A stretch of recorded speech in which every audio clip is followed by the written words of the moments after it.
Every day, we see the darker side of the world around us. We witness how people can hurt others in ways that are hard to understand. It's a sad part of life, but it's something we can't ignore. As someone who dives into the world of crime, I'm here to share the most shocking stories and try to understand what drives people to do such things. I'm Michael, and today, I've got another unreal true crime story for you. It was a quiet evening on January 6, 1999, in a small Florida home. Sonia Nicole Spates, a 29-year-old woman, sat at the dining table working on a puzzle. Everything seemed normal, but nearby, two young siblings, just 13 and 12 years old, were planning something that would change their lives forever. With their father's pistol in hand, they slowly approached Nicole. What happened next was shocking and tragic, leaving everyone to wonder, what could push two kids to take such extreme action? Behind their decision was a story of hidden pain, fear, and desperation. But why Nicole? What led them to believe this was their only choice? The truth would reveal a heartbreaking story that had been kept secret for years.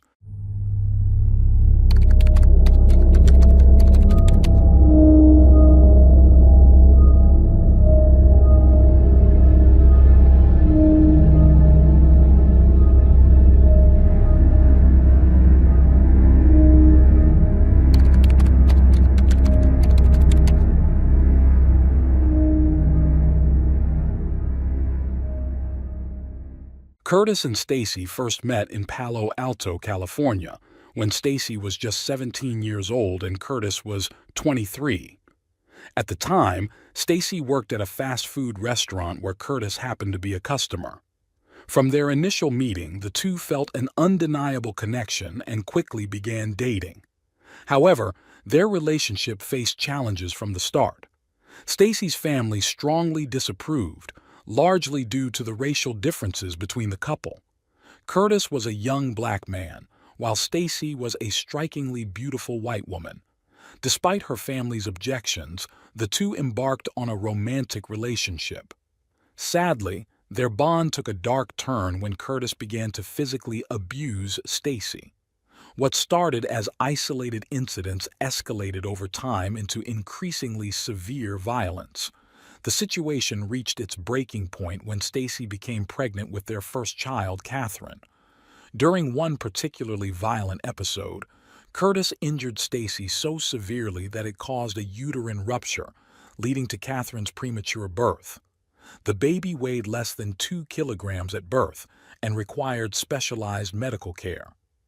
Despite this, Stacy stayed with Curtis, and the couple went on to have a second child, Curtis Jr. Following the birth of their son, the family relocated to Brevard County, Florida, in hopes of starting fresh. To outsiders, their life appeared picture perfect, but behind closed doors, Stacy continued to endure Curtis's abuse in silence, carefully hiding her suffering from her young children. Over time, however, Catherine and Curtis Jr. began to sense their mother's pain. Despite several attempts to leave, Stacy always returned to Curtis, and in 1989, the couple married. Unfortunately, the situation only worsened after their wedding, and a few months later, Stacy decided she could no longer stay. In a desperate bid for freedom, Stacy pawned a gold necklace to buy a bus ticket to Kansas, where her mother lived. Tragically, she left without her children, fearing her mother's reaction to their mixed-race background. Believing she was acting in her children's best interests, Stacy left them in Curtis's care. A few months after Stacy left, Curtis was arrested for second-degree attempted murder after shooting 2 men at a pool hall. The charges were later reduced to a misdemeanor on the grounds of self-defense.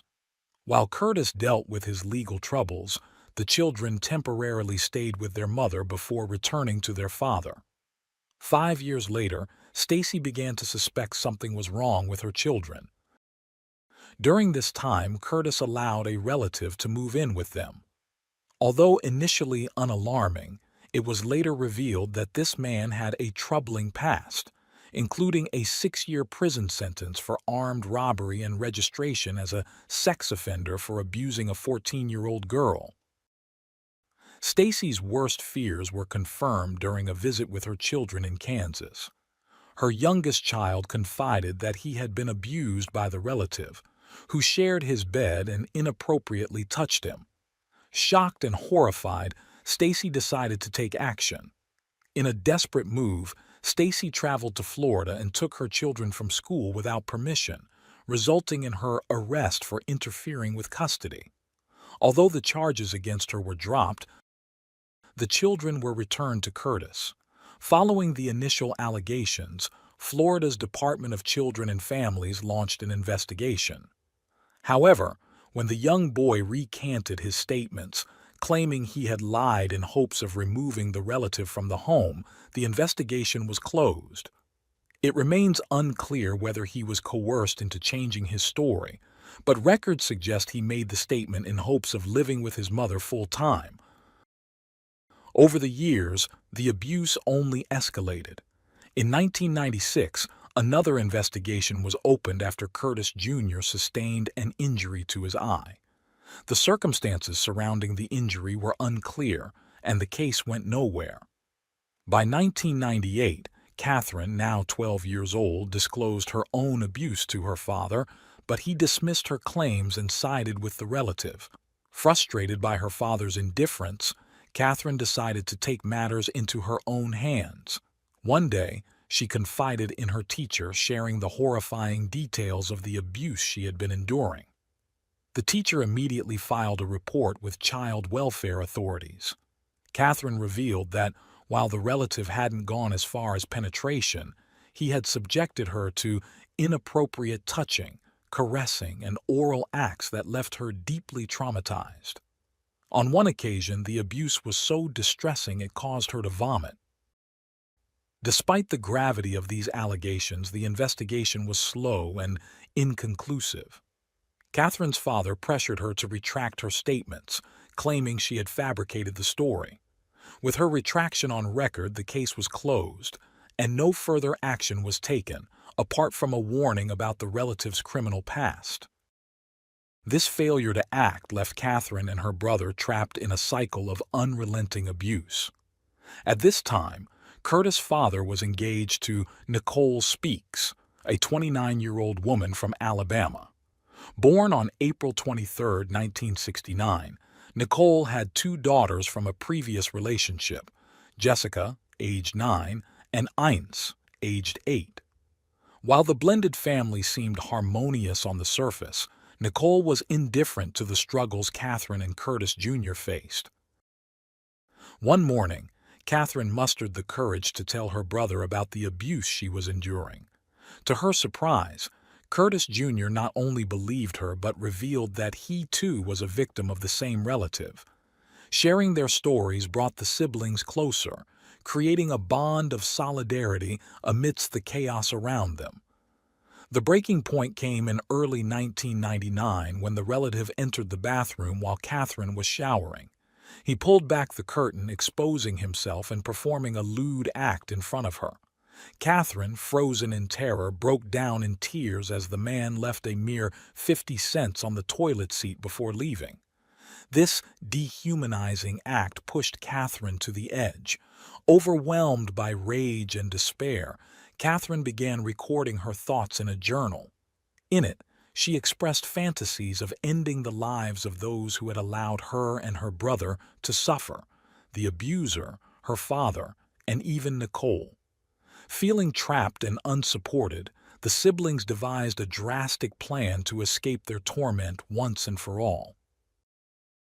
On January 6, 1999, with their father away and the relative scheduled to return later, the siblings saw an opportunity.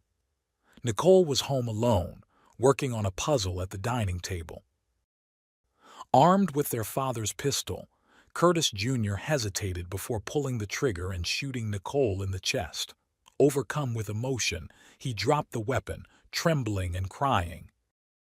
Catherine, seizing control, picked up the gun and fired several more shots. In total, 9 rounds were fired, 4 of which struck Nicole fatally. Panicked and unsure of what to do next, the siblings dragged Nicole's body to the bathroom and placed it in the tub. They tried to clean the scene and stage the home to look like a robbery before fleeing. Desperate for help, they stopped at a friend's house nearby and fabricated a story, claiming the shooting was an accident. The friend's parents urged them to contact the police, but instead, the siblings ran to hide in a nearby wooded area. Meanwhile, their father returned home to find the horrifying scene and called the authorities. With tips from neighbors, law enforcement launched a search for the siblings. They were found the next morning, huddled together in the woods near Cocoa Beach. Despite their fear, Catherine, just 13 years old, tried to shield her 12-year-old brother from the consequences. She offered to take full responsibility for the crime, but Curtis Jr. confessed to his role, unwilling to let his sister bear the burden alone. Initially thought to be an accident, the shooting began to raise suspicions when the police noticed inconsistencies at the scene. Signs of an attempted cleanup suggested that something more sinister had occurred. Under interrogation, the siblings eventually admitted that the shooting had been intentional, but they withheld their true motives. They also kept silent about their broader plan to target their father and the abusive relative. At the outset of the investigation, prosecutors advanced a theory that jealousy had driven the siblings to kill Nicole. They speculated that the siblings resented their father's plans to marry her, fearing it would disrupt their family dynamic. This narrative quickly gained traction in the media and public opinion, painting the siblings as selfish, cold-hearted individuals willing to kill for attention and control.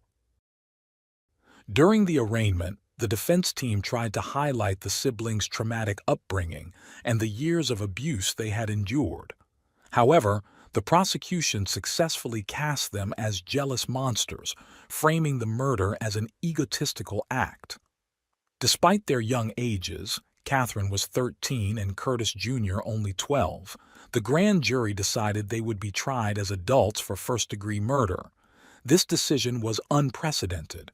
While most U.S. states handled minors under 18 in juvenile court, some allowed exceptions for severe crimes, as in the Jones case.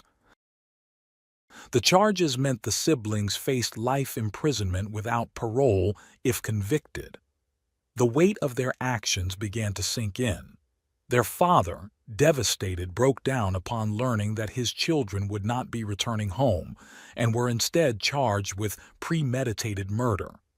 In a bid to avoid a harsh sentence, prosecutors offered Catherine a deal: testify against her brother, and she might be allowed to go home. She refused, claiming she was the reason they were in this position and insisting that any punishment should be shared equally. Initially, the prosecution offered Curtis Jr. a 22-year sentence and Catherine an 18-year sentence, but she demanded that their sentences match. Ultimately, the defense negotiated a plea deal to avoid a trial. The siblings pleaded guilty to second-degree murder in exchange for an 18-year prison sentence followed by lifetime probation. The plea bargain meant there would be no formal trial to present evidence or testimony, leaving the true motivations behind their actions unheard. During sentencing in August 1999, both siblings admitted their guilt. Catherine broke down in tears, telling the judge there was no justification for taking a life. The plea deal spared them from life imprisonment, but it also meant that the systemic failures that had led to their desperate act would remain unexamined. The Department of Children and Families never had to answer for how they had failed the siblings so profoundly that they felt murder was their only escape. After sentencing, the siblings saw each other one last time during a contact visit. They were then sent to separate adult prisons, intensifying their sense of isolation and loss. In the early years of incarceration, Both struggled to adapt. Catherine found it hard to trust others, a byproduct of growing up in an environment filled with betrayal and abuse. The lack of a high school education and the absence of a normal life further hindered their personal growth. Their case attracted the attention of Paolo Anino, a law professor at Florida State University. He dedicated years to advocating for clemency on their behalf, pushing for legislative changes like the Second Chance for Juvenile Offenders Act. The proposed law aimed to grant parole opportunities to select inmates who had been sentenced as children, including the Jones siblings. The criteria required that candidates like Catherine and Curtis Jr. had been under 15 years old at the time of their crime, had no prior criminal history, and had served at least 8 years of their sentence. Despite Anino's efforts, the clemency petitions were denied, and the legislative bill failed to pass. Another proposal that would have allowed the siblings to serve only 10 years instead of 85% of their 18-year sentence also fell through. In 2004, a hurricane provided Curtis Jr. with a brief taste of freedom. Hurricane Francis struck the juvenile detention center where he was held, creating chaos.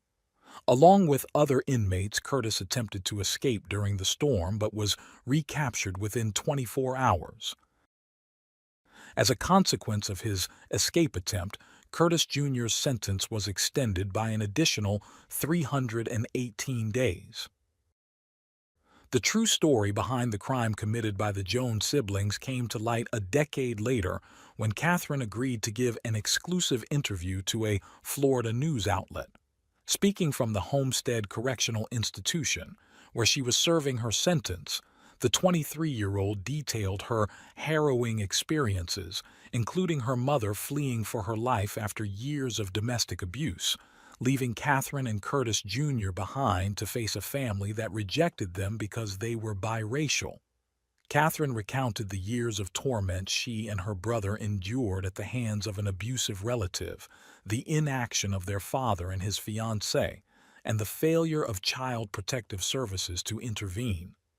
Reflecting on the murder, she admitted to regretting taking a life but explained that, at the time, she felt she had no other option to escape the nightmare they were living. Prison, she revealed, seemed like the safest place she could imagine, somewhere far from the house where she and her brother had suffered so much. Following the publication of the article, Catherine received an unexpected letter that would change her life. The writer was Ramos Fleming, a U.S. Navy officer who had been moved by her story. At the time, Ramos was stationed thousands of miles away, navigating the Persian Gulf. A true crime enthusiast, he often spent his downtime reading about cases from his home state of Florida. When he stumbled upon Catherine's story, he felt an undeniable pull and decided to reach out. Their correspondence began with that first letter and quickly became a lifeline for both. Ramos and Catherine's bond deepened over time, leading him to visit her in prison. Their connection was immediate and profound, culminating in their marriage on November 27, 2013, in the Correctional Facility Chapel. After serving 16 years behind bars, the Jones siblings were finally released. Curtis Jr., then 29, walked free from a South Florida prison on July 28, 2015, while Catherine, 30, was released 4 days later from another facility over 200 miles away. Reintegrating into society was a daunting challenge for both, as they had spent more than half their lives in confinement, disconnected from the rapid technological and social changes of the outside world. Reports conflict on whether the siblings ever reunited. As co-defendants, legal restrictions prohibited them from having contact to avoid any violation of their parole. Curtis chose a life of quiet faith, reportedly becoming an ordained Christian minister. Catherine, on the other hand, pursued a more conventional path, moving in with her husband Ramos, who made significant changes to help her adjust to life outside prison. He retired from the Navy to dedicate more time to supporting Catherine as she faced the hurdles of starting over. Life after prison was far from easy. Catherine, at 30, had to learn basic skills like using a smartphone, driving a car, and continuing her education. Despite the challenges, she embraced the opportunity for a fresh start, determined to leave her past behind. She eventually became a mother of two, a son and a daughter, and although her marriage to Ramus didn't last, Catherine remained hopeful about the future. She earned a presidential scholarship to pursue her education, which she could keep as long as she maintained a GPA of 3.75. Motivated by her experiences, Catherine became an advocate for juvenile justice reform.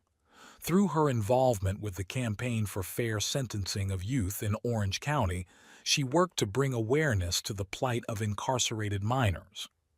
While the scars of the past could never fully heal, Catherine channeled her pain into a mission to help others. Her journey from a terrified child to an advocate for change stood as a testament to resilience and the possibility of redemption, even in the face of unimaginable adversity. Her transformation, however, wasn't the only story shaped by the events of the past.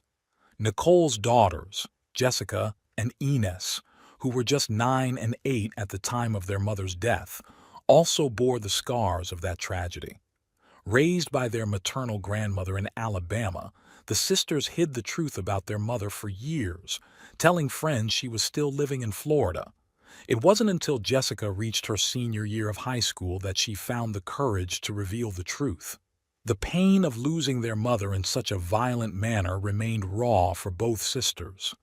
Celebrations like birthdays, graduations, and family milestones were bittersweet reminders of her absence. Jessica, who pursued a degree in criminal justice, recounted her graduation day as both triumphant and sorrowful. Though surrounded by family and friends, the void left by her mother was unmistakable. Ines lamented that her children, as well as Jessica's, would never know their grandmother. To honor Nicole's memory, the sisters continued traditions like listening to her favorite songs and visiting her grave each April 23rd on her birthday.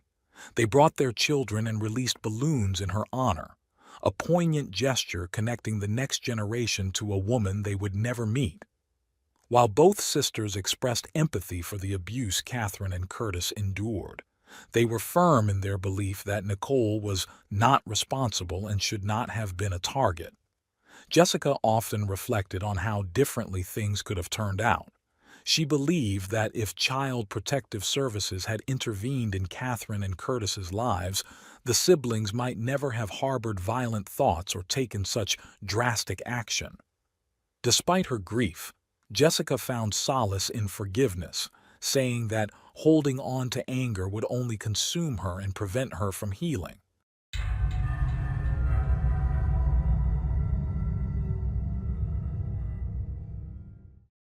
Thanks for tuning in to Unreal True Crime. If you're intrigued by mysteries from around the world, check out our new channel, Latin Crimes, where we dive into the gripping true crime stories of Latin America. Don't miss out. Subscribe now for more thrilling investigations.